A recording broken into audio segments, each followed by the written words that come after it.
I'm going to start and talk just a little bit about the parallel growth between us and NINR, and we thought it might be interesting for you to hear just a little bit about what it was like 25 years ago. First of all, in 1986, Doris Merritt was the acting director, and you notice that this says NCNR. This was the National Center for Nursing Research. We were not an institute at that particular point in time. And in 1986, a little bit later, Ada Sue Hinshaw became the director of NINR. And you can see what the budget was at that time, $16.2 million. And now in 1995, Patricia Grady became the director of the current NINR, and you can see how much the budget has grown. And this is attributed primarily, I believe, to our directors going in there and really pushing and promoting nursing research, and we owe them a debt of gratitude for how they've been able to increase this budget. So for 2010, we're up to $156 million. So that's a phenomenal growth.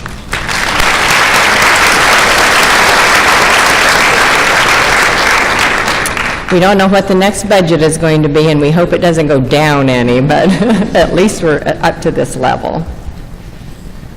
Now, the priorities for nursing research back in 1986, there were three basic branches. There was health promotion and disease prevention, and the task was to promote general health, enhance the ability of persons to respond to actual or potential health problems. There was also a branch that was labeled acute and chronic illness that looked at technology, rehabilitation therapies, and epidemiological factors. And the third branch was research development and review, and I quote, to ensure adequate care of well-trained nurse investigators. So you can begin to see, and I'm not sure if care was the right word, but I've got a quote here, so perhaps it is. But you can see we really have not changed that much. We have some of the same basic priorities here that we continue to have today. The 2011 NINR research priorities, we still have indeed promoting health and preventing disease, improving quality of life, which was embedded in the 1986 one, eliminating health disparities, which is a little bit new twist now that we did not have as a main focus in 1986, setting directions for end-of-life research.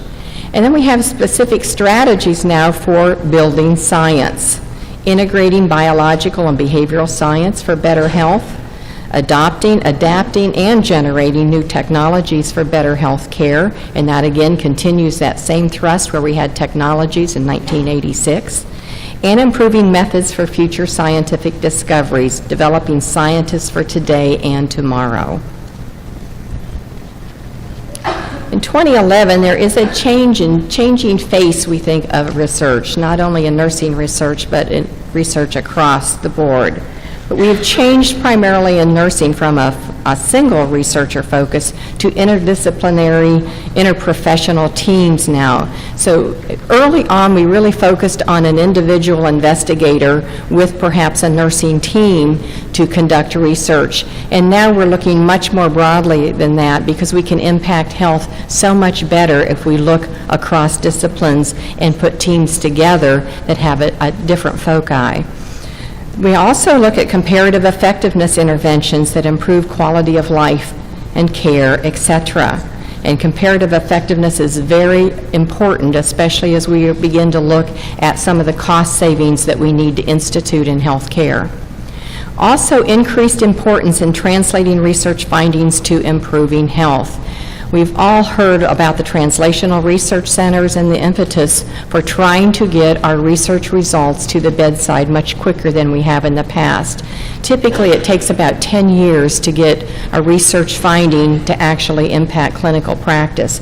We don't have that luxury any longer. We have got to impact health care much quicker and get our findings into practice much sooner because we have many people with different diseases approaching end of life, that have quality of care needs, have health disparity needs, etc., that need our research findings now, not 10 or 15 years from now.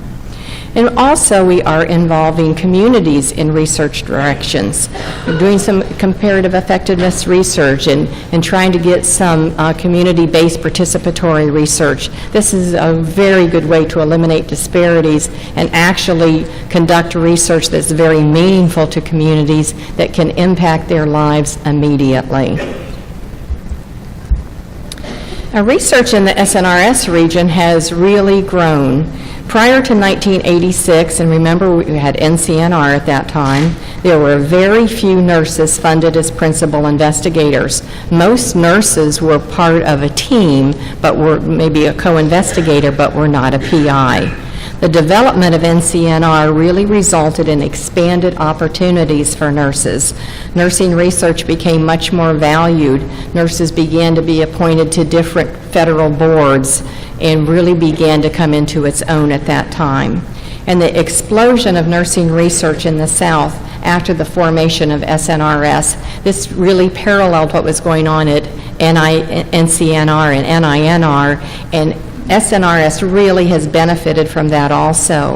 In 1986, NCNR funded 45 research projects from the southern region. In 2010, this is phenomenal, NINR has funded 141 research projects from the southern region. And I think everybody deserves a round of applause for that.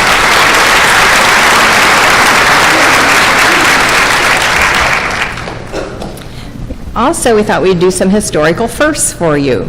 The first president was D. Gene Wood, who we talked to just a few minutes ago. And as you know, the first conference was in Atlanta in 1987. In 1990, we had the first D. Gene Wood Scholarship Award, which went to Dr. Eileen Morrison. 1983, the first ANF Scholar, and I was fortunate enough to be awarded that. In 1996, the first Distinguished Researcher Award, which appropriately went to D. Gene Wood. In 1996, the Research in Minority Health Award, which went to Dr. Hattie Bessett. 2001, Leadership in Research. This was Dr. Barbara Holtzclaw. 2001, Hartford Jarrow Research Award went to Dr. Barbara Rodanis, who I might add was a fellow classmate of mine at Texas. And in 2010, SNR, and I believe this is the correct year, SNRS became the largest regional research society, and that shows phenomenal growth.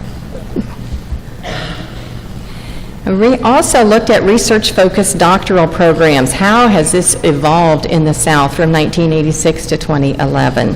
You can see in 1986 we had 38 doctoral programs, 11 of them in SNRS, in 7 states.